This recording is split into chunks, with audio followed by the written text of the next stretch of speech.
आमचं गण्या म्हणजे गणीच आहे. काय म्हणते बघा, पुतळाबाई पसंत पडली, ती पण टकली. अहो तिला बघून लाजतोय काय, मुरडतोय काय, गालातल्या गालात हसतोय काय, खांदे हात टाकून फोटो काय काढतोय. अरे म्हटलं गण्या पसंत आहे, उंच आहे तुझ्यापेक्षा, तर म्हणतोय पसंत आहे मला, करून टाका.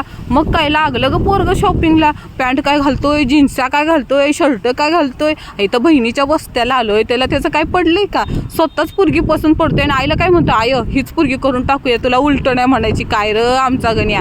अहो त्या 1000 आणण्याच्या दुकानात 150 रुपये पासूनच्या पण साड्या होत्या. एकदाची शॉपिंग आलो तर बाहेर आलो तर पावसाचा ऊन पण पडतोय, पाऊस पण पडतोय. बिचारा तो पण कन्फ्यूज आहे, काय चाललंय त्याच्या आयुष्यात. अहो नीलमला एवढं तुम्ही प्रेम दिले, शेडगेवाडी फाट्यावर 2-4 सबस्क्रायबर भेटले.